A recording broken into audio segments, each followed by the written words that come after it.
You may be seated.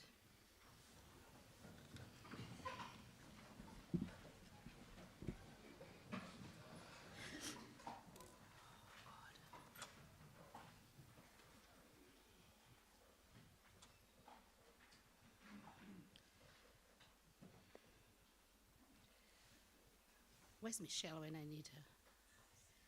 I need a tissue.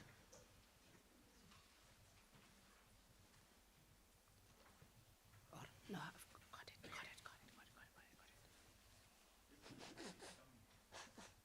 Found it.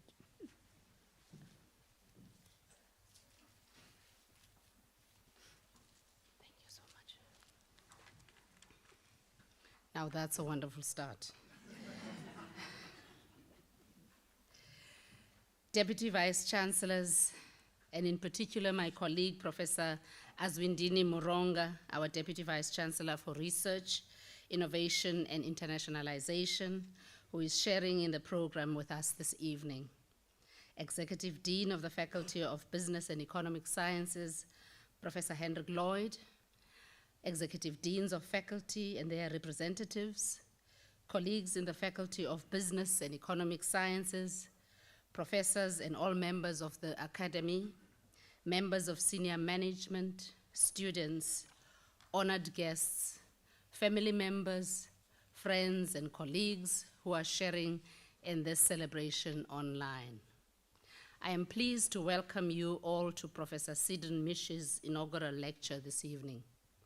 A special warm welcome is also extended to Prof. Mishi's friends and colleagues, particularly those in the Faculty of Business and Economic Sciences who have supported and encouraged him on this long journey. All of you, I'm sure, take much pleasure in witnessing this realization of the potential of your colleague, which in true academic spirit you helped to nurture. I particularly wish to acknowledge and welcome Prof. Mishi's family and friends, to Lily, in his words, the love of my life, for embodying the grace of her name and being the lily that brightened the valleys of his academic and personal journey.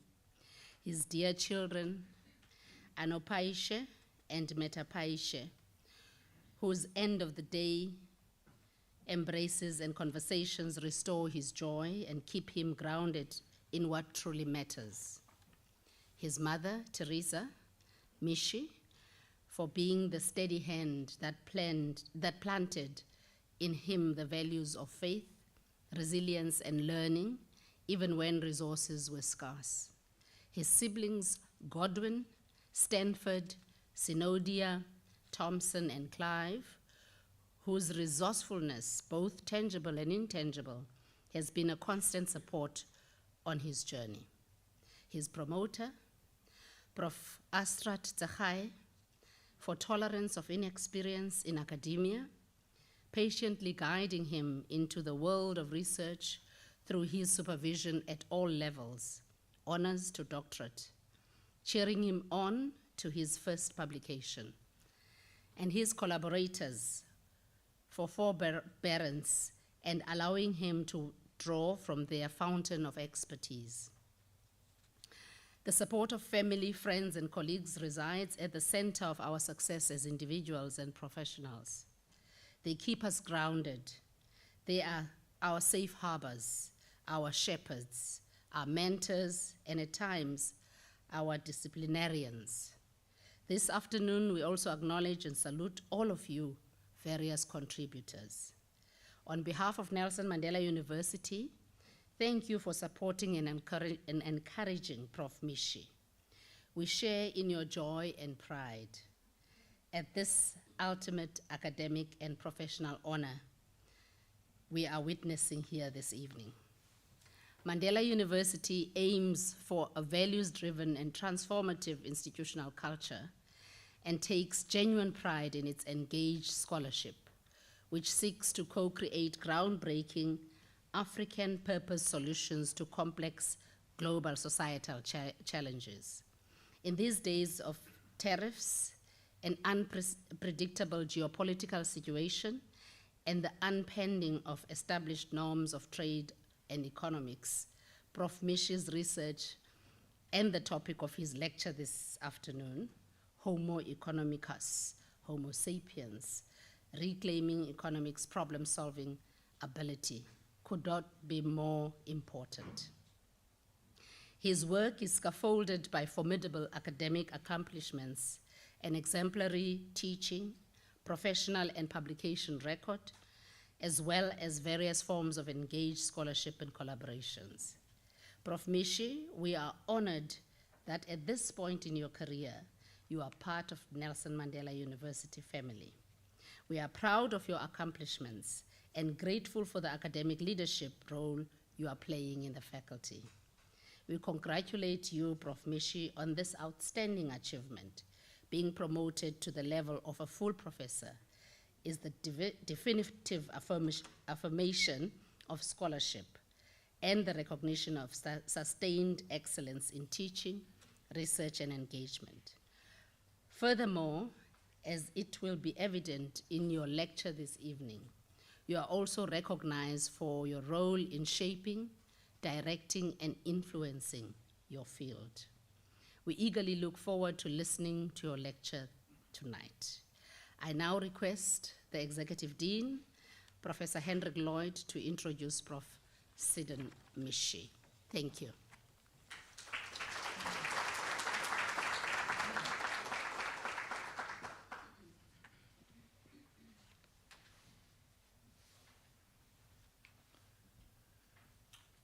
Acting Vice Chancellor, Dr. Moeng, DVC President, Professor Moronga, DVC Research, Innovation and Internationalization, fellow deans, colleagues from the faculty, friends, and of course, especially Professor Mishi and his loved ones. It is my privilege to introduce you, my colleague, tonight, as you embark upon this very important journey of delivering your inaugural lecture as professor in the Faculty of Business and Economic Sciences. And of course, we look forward to this very topical talk that you're going to give, especially as we heard within the uncertain environment of a global economy that's challenged by various aspects that's unheard of in the mainstream economic theory as we know it. So I'm looking specifically forward to it.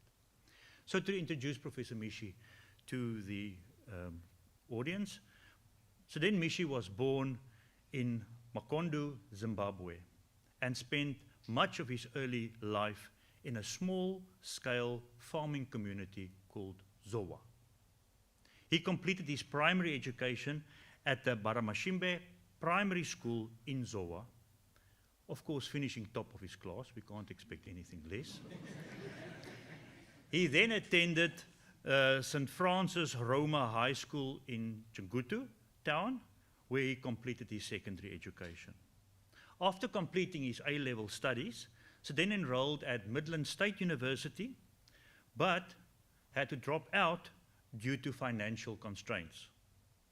He then worked at Brycon Private Limited until he could enroll at the University of Fort Hare in 2007 under the Zimbabwean Presidential Scholarship Program. At Fort Hare, Syden pursued a BCom in Management and Economics, graduating cum laude in 2009.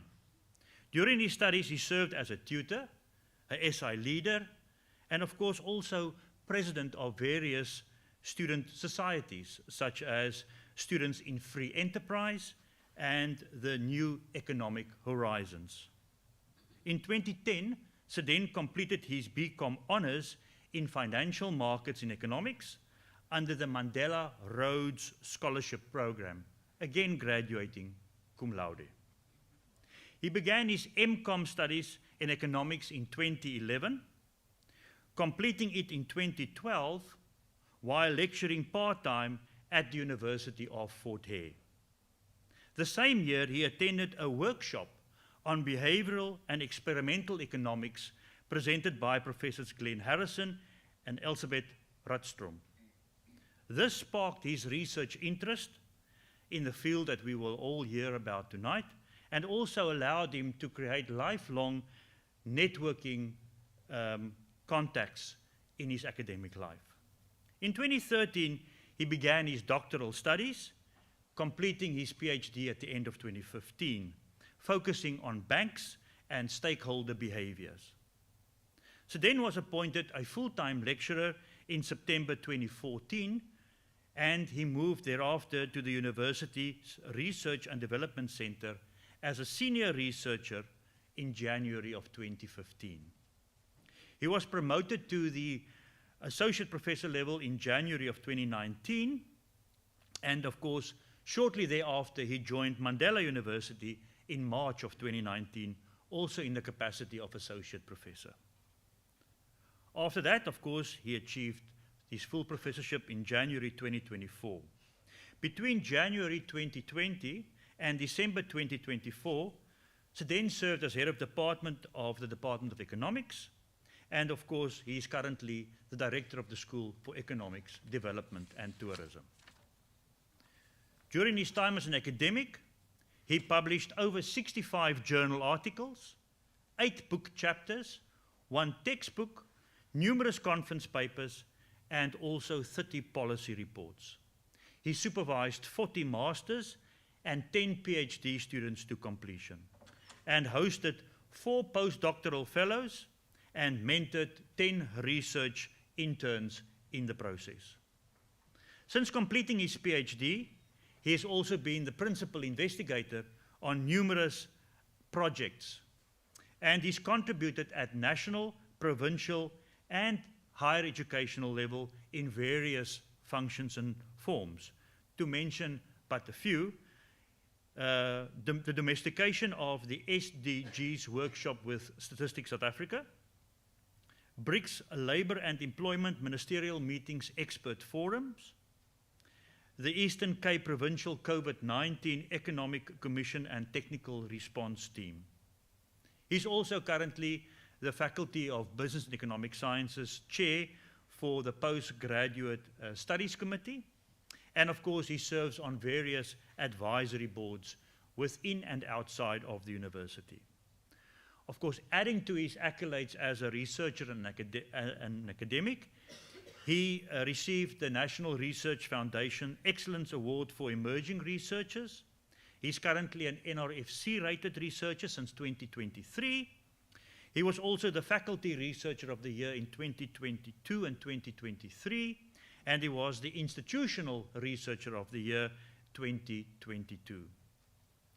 Syden also recently completed the Senior Leadership Program in Higher Education offered by the Southern African Regional Universities Association, of course a prestigious program to be on, and it also prepares our academics for senior leadership positions within the university. So tonight, Syden, you'll be sharing your inaugural lecture and this really special moment with your wife Lily, with your 2 children, Anapeashe and Matipeashe, with your mother Teresa, and of course your siblings Godwin, Stanford, Zenodia, Thompson, and Clive. And of course, you also bring homage to your promoter, Professor Tsagaye, and of course all your collaborators, your funders, and your students present and past, and also very specifically to your supporters within your faith-based community. Colleagues, with that said, help me to welcome Professor Mishi to the podium to deliver his speech.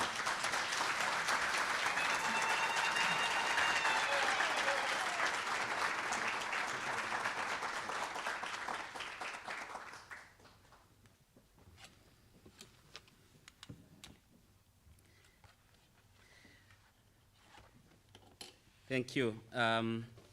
Distinguished colleagues, honored guests, students, and friends, good evening. I would like to first take the opportunity to acknowledge those also who have really shaped my academic career at different critical junctures. Firstly, it is the family, as has been said already, but I want also to indicate some specific individuals this evening. Whilst at Barmasimbe Primary School, I met Miss Maviko, who was my grade 2 teacher. She believed in me to the extent that she would invite me at a higher grade to read for others, those that were senior to me. She showed that she had greater confidence in me, and it really encouraged me so much. I also remember in the grounds of Baramasimbe Primary School, one incident in preparation for some sporting competition. It was said that every learner must bring some sum of amount to the school to support the occasion. Unbeknownst to me, behind me there was the teacher in charge. And here with my friends, I was declaring, I will not bring any cent. The teacher in charge said, I hear you. Tomorrow, I need your money, and you will be the first one to bring money. It taught me that it does not pay to be deviant. But again, as mentioned earlier in the introduction, due to financial resources, I started my advanced level 6 months later, which is a 2-year program. But I want to acknowledge the headmistress and the teachers then that allowed me to get in, because it was so critical for me to be able to continue with my education. But there are 2 of my classmates then, Norest Madi and Medeline Sikwila, who helped me with the catch up. And due to those financial challenges as well, I have 2 of my nephews that I need to mention here by name. Prosper Gutuza, who took really a greater risk so that I can be able to further my education. And Tendai Edward Verem for knowing exactly the time to intervene. Upon completing my advanced level, I also stayed with my aunt, Mrs. Otilia Gororo, who actually sparked the writing skill in me. And I attribute all the writings that I do to that particular moment where she would tell me that you can write, when I was not believing even in myself. When I was at University of Fort Hare, I did meet the now Dr. Palesa Maketa Kosi and then Dr. Ngube, who were teaching me in first year. I was now doing third year. They challenged me to present a lecture to first years. That was the start for me to deliver a lecture. And to the late Professor Donovan Takati, my very first conference, it was an international conference. It was fully paid.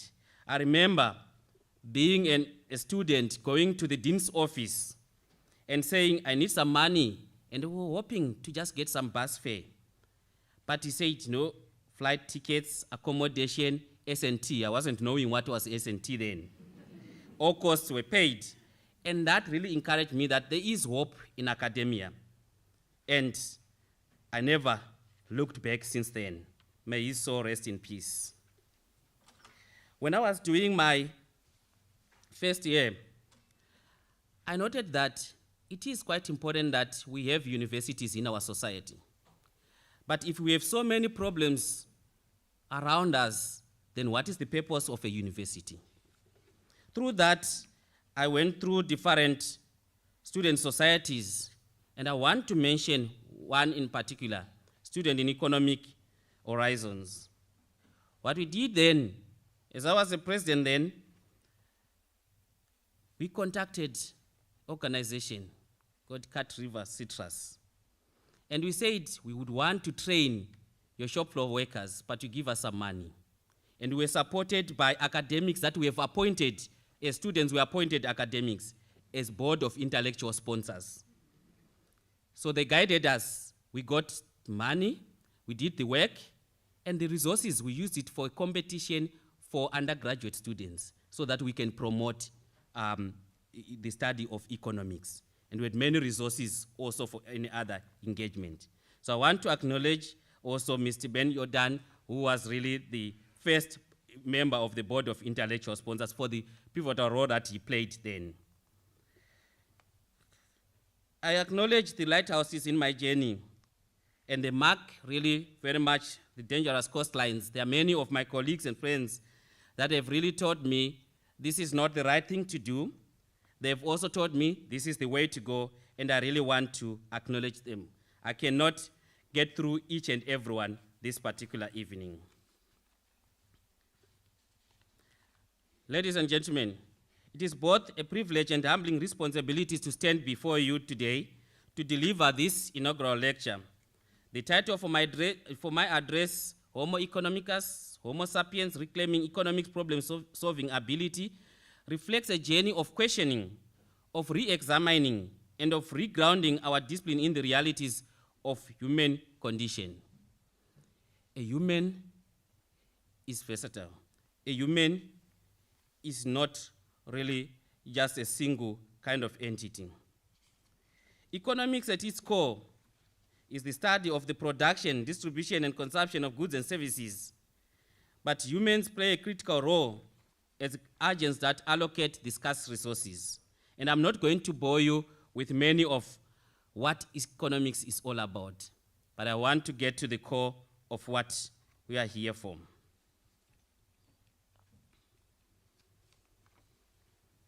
As I was reading, this really image came to mind and said, a human being, you can see one smiling, not so happy, and different kind of emotions. That is the reality.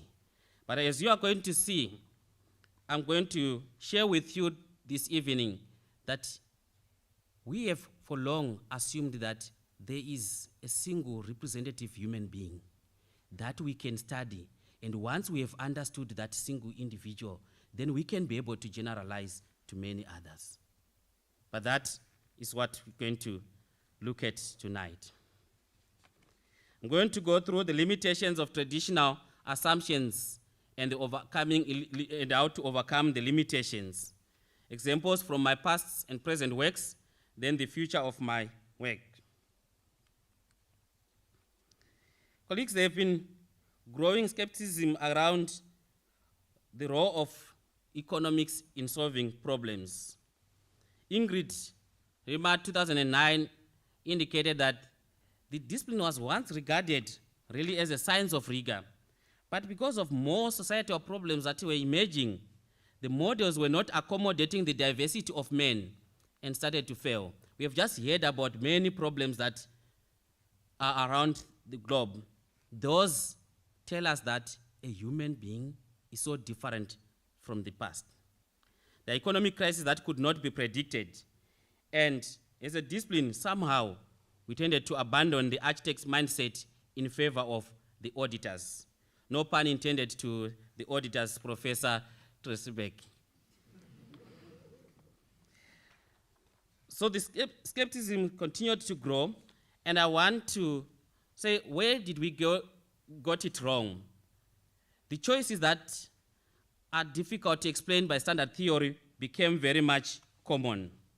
The answer really lies in partly in our reliance on the figure of Homo Economicus.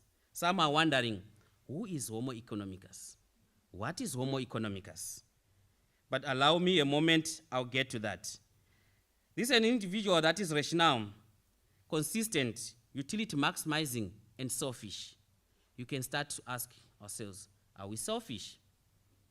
Possibly you say no. But we know that such an individual has been assumed that might actually be very altruistic to their families and friends, but generally selfish. This simplification served its purpose in earlier times. It allowed models to be mathematically tractable, enabled economics to gain the aura of science, yet this very much abstraction has distanced us from the realities of the problem that we ought to solve. So the focus on rigorous modeling, saying that theory cannot be wrong, it actually distracted us as economists. We want now to get to say we cannot be able to just pass on. We want to look at that, how this simplification of an economic agent, assuming that a society is of reasonable beings, it actually distracted us from solving the critical problems that we encounter. In 2015, the World Bank produced a report called Mind, Society, and Behavior. It acknowledges the importance of psychological, social, and cultural context when deciding and implementing policies. That was very much influential in some of my works, as you are going to see.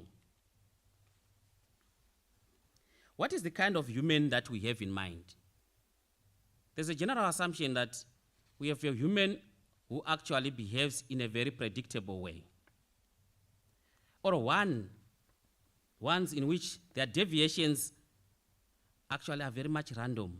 So if we are different from each other, but we say that is very much random and it can just cancel each other, to the extent that once we start and understood this particular small group, we can actually generalize to the rest. But again, we can also have individuals who do not always behave in the same way. There are a lot of inconsistencies and are not always behaving like the next person. And I think you are going to agree with me that we don't always behave in the same way. Ourselves in this time, in the future, and how we behaved in the past is always different, and we also behave differently from the next person. So this well-defined kind of individual with very clear preferences, with all these kind of infinity cognitive abilities, and with a primary motivation in self-interest, is one kind of an individual that we call a Homo Economicus. But there's one that also have got biased judgment, that is malleable, incoherent preferences, impulsive and myopic, and their decisions are context dependent. That is the Homo Sapiens. But for us to be able to really make it simpler, there's been really a greater focus on assuming a Homo Economicus individual. If price go up, then you are going to buy less of that particular product. But have you ever questioned ourselves, what if that product is the favorite of your friends? We call those second-party preferences. You actually consume, not because that is what you really like, but because your friends enjoy that. Every day we make choices, but we're saying that there are cognitive limitations, information is imperfect, and they are time constrained. In simple terms, we're saying that if you want to go out and buy lunch, you have the mental capacity, you have the time to actually make a comparison of where you can buy the cheapest, the most affordable one, and the best, that one that has got the best taste. But we know that there is a limitation to that. So bounded rationality is really the reality, and it leads to suboptimal decisions, as you are going to see how we tested a number of these. You know, in general, we need to understand human behavior drivers. Psychologists, borrowing from psychologists, they've really confirmed that there is a two-part system. System one, very much fast, instinctive, and emotional, and contributes to 80% of our decisions. Then there is system two, which is slow, deliberative, and logic. It only contributes for 20%. Now, if you think about that and the many decisions that we make, and they are driven by system one, then we might really be in serious problems. So we want to look at how these kind of biases actually come to be. So I've summarized that the Homo Economicus is rational. That means they are actually, profit utility maximizing. They are very much selfish, and they have all the information, which is unrealistic. And we want to be able to share how now that Homo Economicus is not a truly representative individual. And we have done a number of studies. But before we get there, there's always a question to say, why do we want to depart from the established theories? Why depart from the established theories? Theory is always good. Come up with your own theory and challenge the present one. But there's really nothing new. Adam Smith, who is known to be the father of modern economics, highlighted that there is loss aversion, and he noted this in 1759. He talked about pain is in almost all cases a more poignant sensation than the opposite and correspondent pleasure. That, in summary, is saying that we all try to avoid a loss. And he also said about self-control. The pleasure with which we are to enjoy 10 years hence interests us so little in comparison with that which we may enjoy today. So we have a present bias. We can't really wait. We can't control ourselves.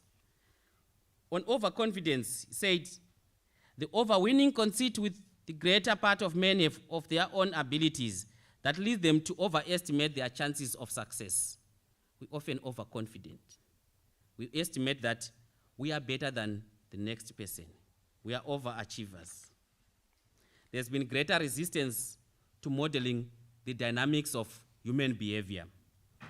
And in that, Robert Lucas, 1981, says, it is useful in general way to be hostile towards theorists bearing free parameters. In that, he was being resistant to introducing anything that is not guided by theory. Then Professor Moronga, say Isaac Newton bragged that I can measure the speed of objects in the space, but not the madness of people. So that has been left to us economists to deal with the madness of people. Condorcet admonished Jack Snecker, an opponent of Toggart, who was really saying that, the society is full of reasonable people, like I said earlier. And he said he's exaggerating also the stupidity of people, favoring to consider really a society of what? Reasonable beings. But in all this, it was in relation to the behavior that is unpredictable. So it was referred to either as the madness of the people or as the stupidity of people. That was to try to dismiss that it is not necessary and worth investigating. Then Arrow, a great economist in his own right, and a champion for the ordinalist view from the utility point of view, he says this, I will not dwell on this point extensively, emulating rather the preacher who, expounding a subtle theological point to his congregation, frankly said, brethren, here there is a great difficulty. Let us face it firmly and pass on. Should we really pass on? Because it's so difficult possibly to measure that behavior. That is why it could be easy to just assume it. It's constant. Behavioral economics simply replaces Homo Economicus, that representative man, with a real man. And that is what we have been trying. It makes economics more empirically realistic by actually using more realistic models of economic agents, and it really borrows from psychology, and you are going to see many other disciplines as I'm going to go through.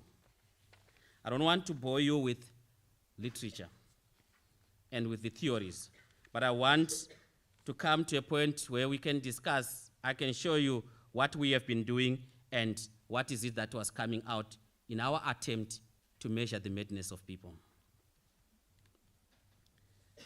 Path dependence. It is said that initial choices and circumstances can lock in specific developmental path, making it difficult to change course later on, even if the other options are more beneficial. So we have tested this and realized that people were unwilling to change their choices, even one cents to win. Now, a rational agent could have easily changed because they are actually rational. They can actually do the calculation and they can realize that this is the best option. So they could have changed. But we have found evidence that there is path dependence. Many explanations for such path dependence, one being cognitive scarcity. And again, on that point, cognitive scarcity also comes from poverty. It weighs down on the mental capacity. It actually makes one focus on the very much immediate. So with path dependence, when even new programs are introduced in society, people continue to do what they have been doing.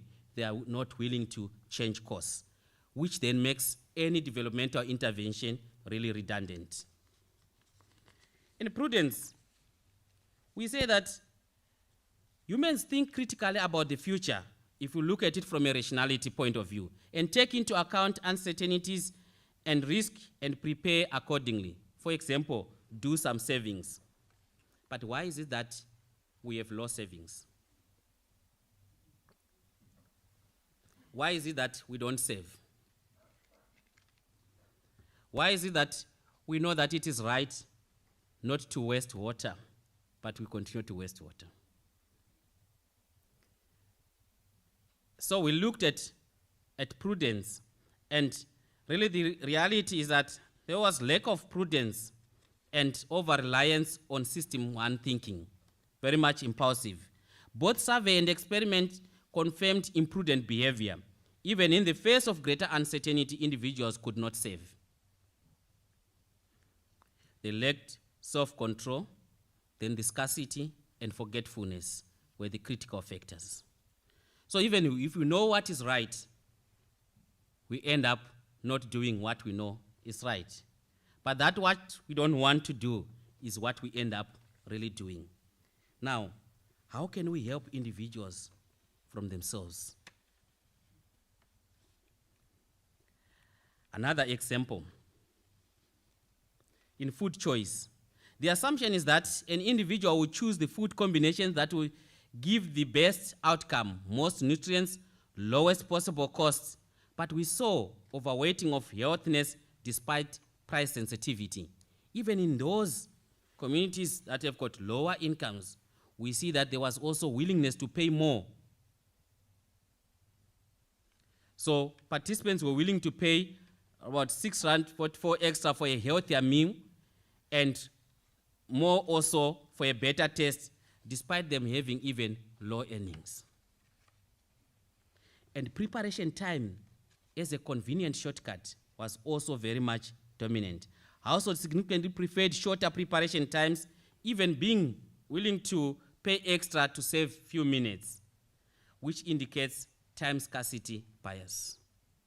Because should be driven by then the price, should be driven by then the income levels, but that was contrary to the rationality assumptions. The neglect of travel time, it was not also being factored into account.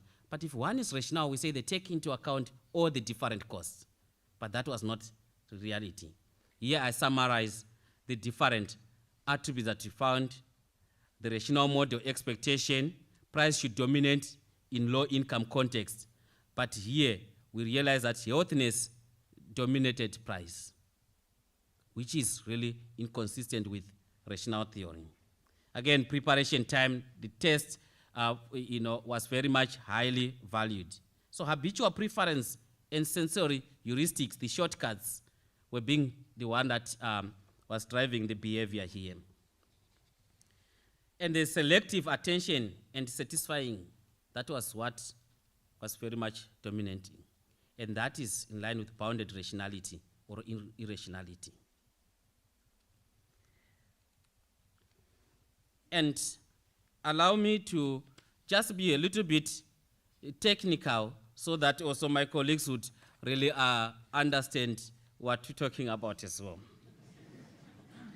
Otherwise, they would question then to say, was it an economics inaugural lecture?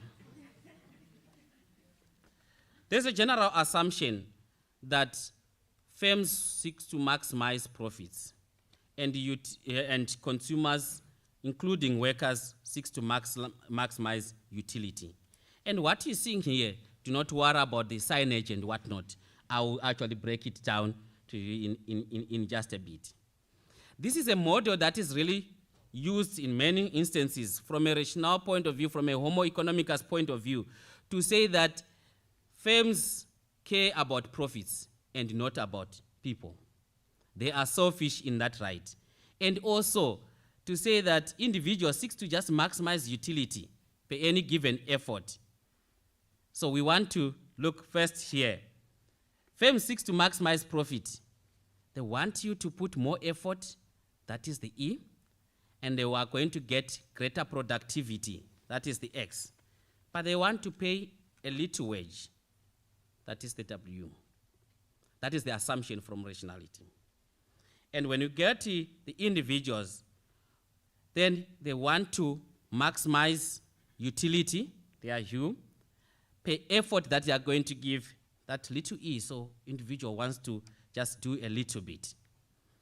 And they want to seek the highest wage out of that, which is also, and they are averse to effort.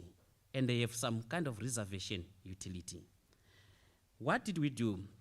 We looked then at different firms. This was during the COVID-19, how firms responded to the shock. And it actually appeared that firms do not just seek to maximize profits. They are not operating on a marginal rule. That was not the case. They cared so much for their employees. They cared so much for the staff. They went an extra mile, even if there was no production, but they were willing to keep also their employees intact. And they were so worried about the well-being of their employees. This is in a study that we did for the business chamber, when they asked us to look in terms of the small, medium, and large enterprises, how they really responded to the crisis. So it proved that, no, they do not just care about profits. They care about individual, refuting exactly this particular model. Then we looked also at the employees to say, are they only utility maximizers? We did a study, an experimental one, and looked at if you're really going to provide a compliment, just a compliment, non-monetary reward, versus just providing a tip, that is a monetary incentive, how would employees respond? And in all instances, whether we compare by different gender of the experimenters, whether we compare by different goods, and for all the different types of goods, the ice cream, the fresh chips, the chicken liver, and all that in the informal sector, we really noticed that the compliment, the non-monetary reward, was the one that was actually triggering the button for more effort. Now, what does that tell us? Individuals, they are not only motivated by money. It's not only about money and money. So, which means this particular model has already been challenged, but yet it is a critical model that is used in terms of explaining business behavior, in terms of explaining employee behavior as well. Acting Vice Chancellor, employees are not only motivated by money.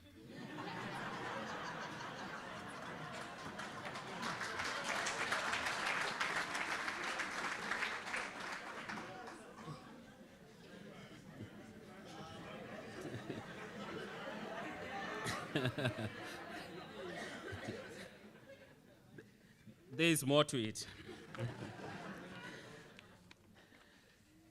We'll move on another example. There's just too many, but we need to catch the examples.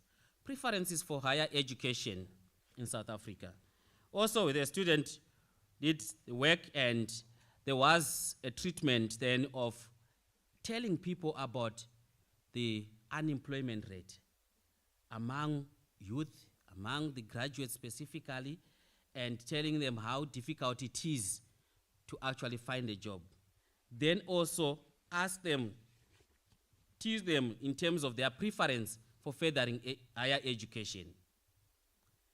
It was found that really when there is that greater uncertainty of finding a job, they were not willing to pursue further education. But this has got very greater implication on what we found under the not in employment, education, and training.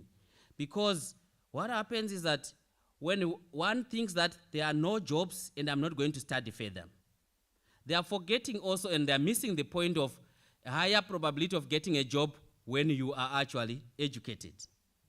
So what is outweighing there is this particular negative aspect. So then it discourages investment in higher education, in furthering education, and then it's self-fulfilling. When you have not invested in higher education, you then fail to what? To also secure a job, and the cycle continues.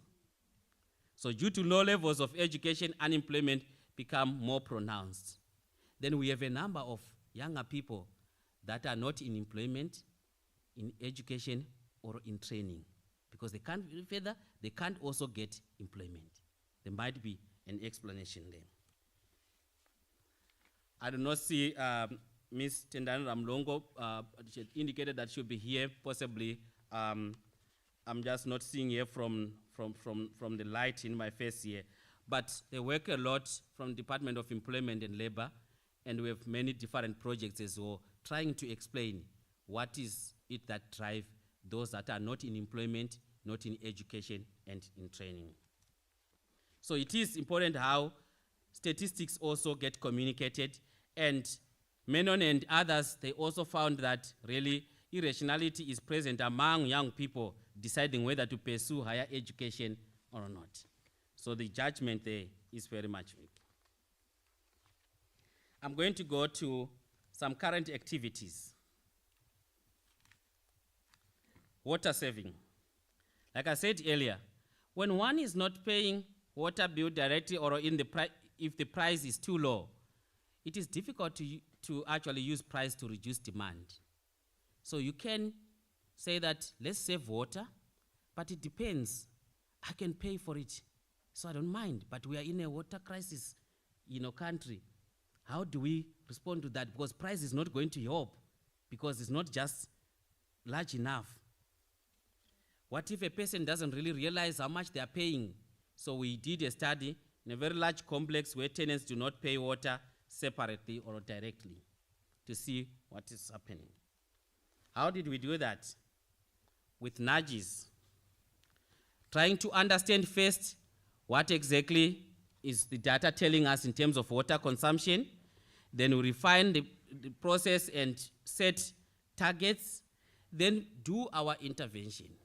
The first intervention that we did was first to just make people account for the water they use, to just say, think about the water that you use. How much do you use for cooking? How much can you see that is above 50 liters?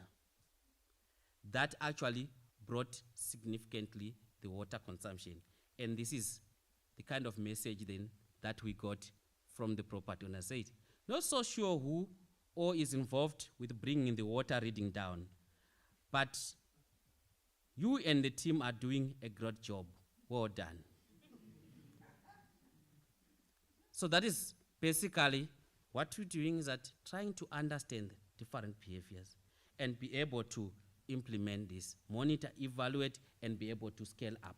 That is the beauty of studying the human behavior in its individualized form. We're currently busy with a Water Research Commission project on nudging for municipal water services revenue collection improvement. And in that, we know that it is good possibly to pay the bill. Hopefully we agree that it is good to pay your bills. But non-payment is very much rampant. It is costly not to pay.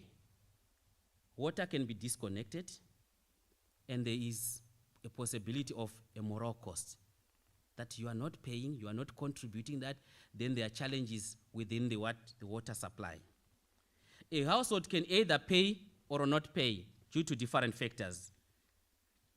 And the utility, in the case, the municipality, faces then enforcement costs if they are to disconnect the water, if they are going to do blockages, there is a cost to that. So we are busy looking at that and see how can we be able, one is to minimize the costs for the utility, and two is to encourage the good behavior. So we can be able to reduce the costs completely if we can be able to encourage people to do the right thing. Nudging is actually helping people to do the right thing without taking away their choice, their freedom to choose. And that is exactly what we are busy with. So you might just see here clearly, but what I want to highlight is that as a household, you have a decision, but either to pay, which is the desired action, and not to pay. But after not paying, there are quite a series of other events that have to take place. One, either you get your water disconnected or not disconnected. If it's not disconnected, because the municipality is thinking a political correctness of procedure could be not to disconnect water, then the household can still decide whether to pay for that water or not. But we know that to provide water, to continuously provide water, you still need also the users to pay. So there is a greater puzzle in that particular regard. And we are trying to say, how do we then encourage this particular desired action to reduce the cost to the municipality, to reduce also the moral cost to the individuals? But if something is not so salient, sometimes it's not taken into account. Remember the system one thinking. So we need to make the cost salient, and that we do through nudges. We make the cost of not paying salient. If we do comparison with your past bill payment and the penalties that you have encountered, you might actually realize the cost that you could have avoided. If we compare with your neighbors, you can actually realize also how much you are creating more problem for the bigger society, because we realize that people do care about others. They are not selfish. So the social comparisons work very much effectively as well. So we're busy with this, and also really the payment, when it's done timeously, it helps municipalities. Since 2024, National Treasury have changed the stance. Said municipality for infrastructure development grants, you need first to be efficient in your revenue collection. If you cannot get it right, then you cannot get the grant for infrastructure development. So many municipalities then are faced with this particular predicament, how to ensure that the resources are actually, the revenue is collected, because if they failed on that, they are not going to be able to receive the grant. So it's an incentive-based grant. We are working now to help municipalities be able to nudge consumers so that they can be better bill payment. And when they are efficient on that, the infrastructure grant is going to be available, then they can be able then to continue to provide waters as well. So these are problems and challenges that we encounter. And we can only be able to address these when we have studied the human behavior in a better way. Another one with a colleague, I see Professor Lariri is here, on modifying public health-related behaviors. And here, one might ask, as an economist, what are you doing with One Health approach for environmental, water quality, and human health implication in municipal disaster management plan? But again, our contribution here is on testing various tools to minimize pluralistic ignorance. That is the overestimation of bad behavior and underestimating of the good behavior. Sometimes people do overestimate the bad behavior, that, you know what, everyone else is just wasting water. Everyone else is not paying their bills. Everyone else is not doing the right thing. So I also don't have to do. And that is where the problem is. So we need also to utilize behavioral economics here to be able to nudge individuals to do what is right. What is the future that we're looking at?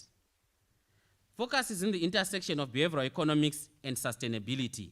And we have looked at it and say, but what exactly is your focus here? Focus here is to say behavioral economics are lenses that we use to look. It's like, how do we look at the problem? And we are able then to find a solution, be able to implement and be able to observe the results, as I have indicated earlier. So that is what we're very much busy with. The first thing that we are doing as we go forward is the methodology. Measuring the madness is not straightforward. So we go beyond hypothetical survey questions, doing the repeated interaction, and allowing then really to to do the experimentation to be able to measure the human behavior. Why? You see that when you're talking about a survey, an individual can report, but that might not be their actual true behavior. We incentivize. The first time that I was doing experiments, the greatest challenge was on ethics, to say, but why are you paying people to really respond to your survey? I said, no, we're not paying them. They are earning from their own actions. So we incentivize. We incentivize so that we are able to elicit the true behaviors. And individuals can actually make the true behavior. Rather than to say, do you prefer an orange or an apple? I can just say anything else because there is nothing to lose. But if I bring the apple and the orange, you are actually going to make a true choice. I'm going to review your true choice, and that is what we do with experiments. Experiments can be in the lab, it can be in the field. We are focused more on field experiments from all the results that I've been presenting. And you can see that it is the extreme kind of structured data that we do. We needed not to just pass on, but to take that necessary step to be able to measure the madness of people. We see really the multidisciplinary collaborations coming and more insights about Homo sapiens from psychology, health sciences, biology, physiology, neuroeconomics, brain imaging. This is one of the equipment that we have. When one is making a decision, your body reacts given different pieces of information that are at your disposal, given different other conditions.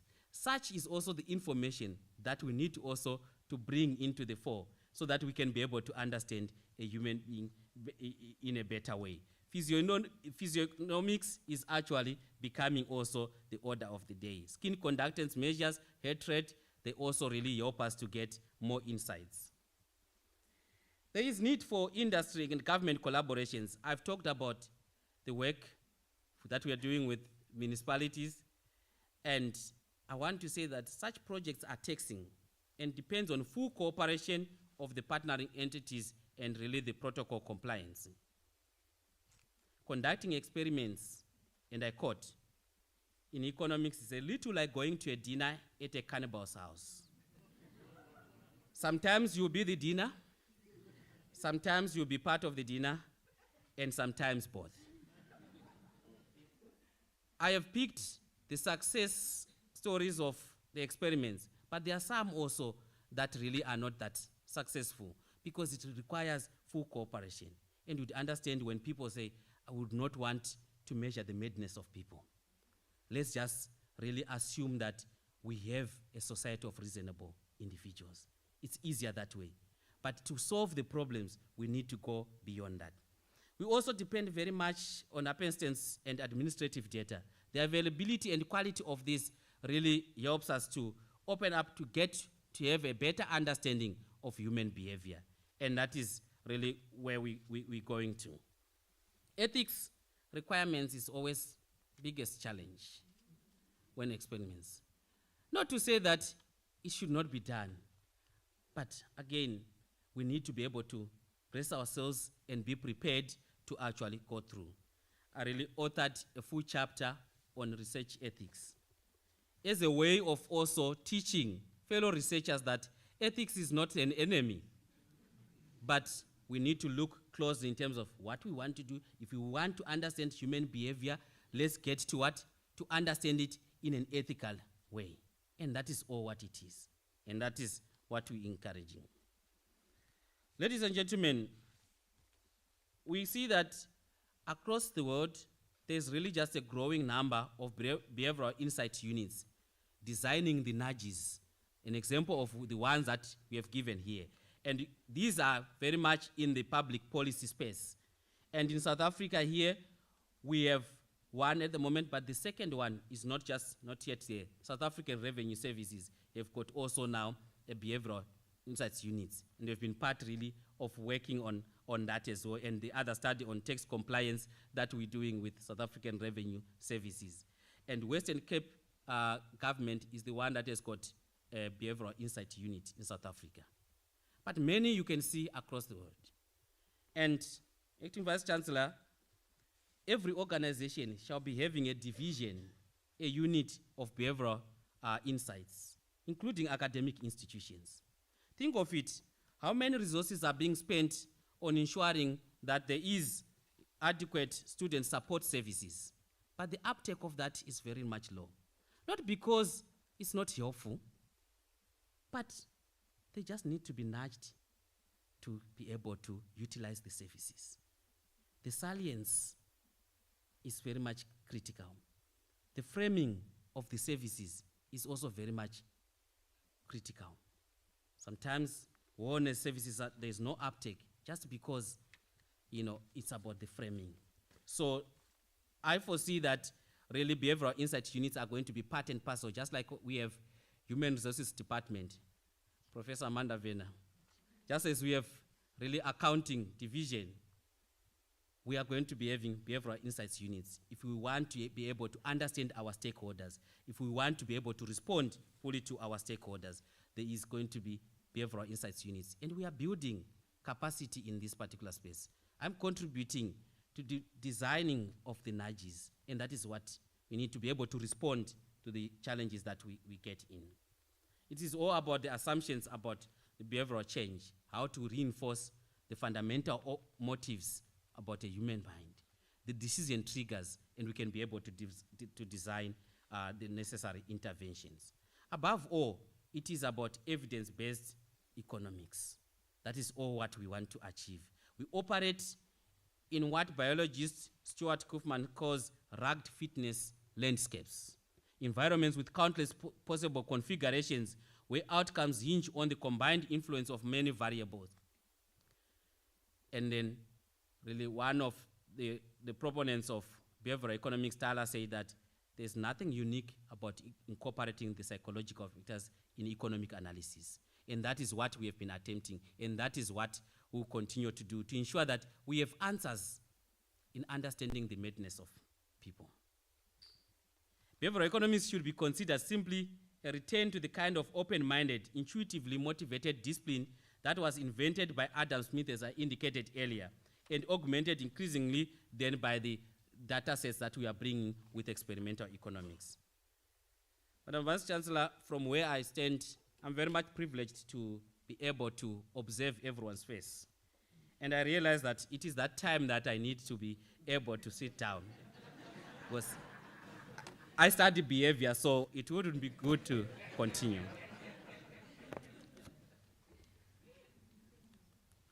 Humans are not rational. The assumption helped us build basic models, but we need to go beyond that. The shortcomings have been highlighted, and we have seen it through different empirical works. Modeling Homo Sapiens makes model more realistic, and experimental economics is furthering behavioral economics. Every year, Madam Acting Vice Chancellor, we do a behavioral and experimental workshop with Standard Bank, and we continue to train students again and emerging scholars within the discipline so that there can be more works that are done in this area. Behavioral and experimental economics are lenses to better understand, enable development of behavioral insights to guide interventions responding to societal problems. Behavioral insights division shall be the mainstay of every organization that seeks to understand its stakeholders. So every organization that cares would need to have behavioral insights, to have a better understanding how to respond to the needs of its people. At this juncture, ladies and gentlemen, I thank you so much for the time that you have afforded me to be able to take you through my journey and to be able to show you the works that we've been doing, and also hopefully to encourage you and to show you that there is hope in economics. Economics can actually come back to that glory of being that science of rigor and that science of problem solving. I thank you.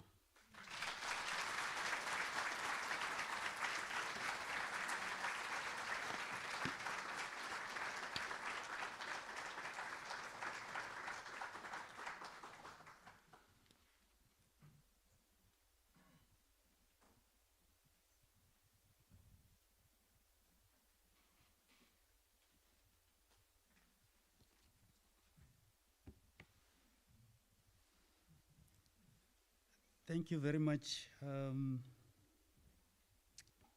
Prof. Mishi, for taking us down this journey. And if I try to summarize, I might spoil the journey. So yes, indeed, your lecture was inspiring. When you said you were studying behaviors and you look at the faces that it was about, time to stop, I was still looking forward. So that was on average. So thank you very much. Indeed, this lecture that challenges the Homo Economicus versus the Homo Sapiens, the complex individual that you have just demonstrated to us that he can live in two states at the same time. He can want something, but yet will not want to spend. We thank you very much, because even though you started from that particular journey, Prof. Mishi, you ended up very well where you are encouraging that we need multidisciplinary approach. The world has grown so complex that no one discipline will be able to solve the problems. And that's what has been indicated through your lecture, and we appreciate that, and we're saying thank you for this evening, for giving us the food for thoughts as we move out of here. I would like to, of course, congratulate you on behalf of the President of the Alumni Association of our university, and officially welcome you to the Alumni Association. And they have this gift for you.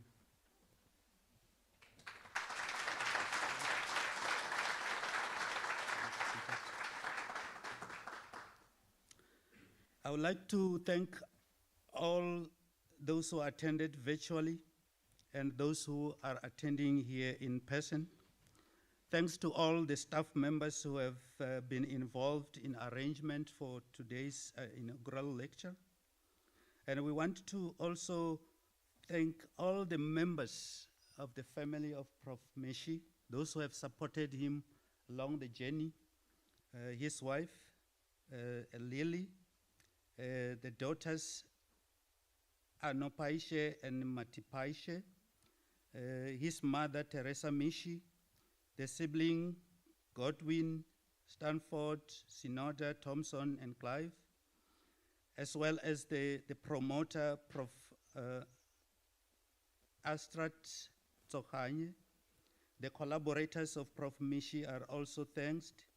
The funders who made it possible for his research. The students, past and present, Prof. Mishi wants to thank them as well. The colleagues, and as already outlined by the Dean, those in his faith-based church, they are also being thanked. And of course, Prof. Mishi will also want to thank those from his primary education through secondary education, and also his alma mater, where he has been before he came to Mandela University. And Prof. Mishi will also want to thank Nelson Mandela University colleagues as well.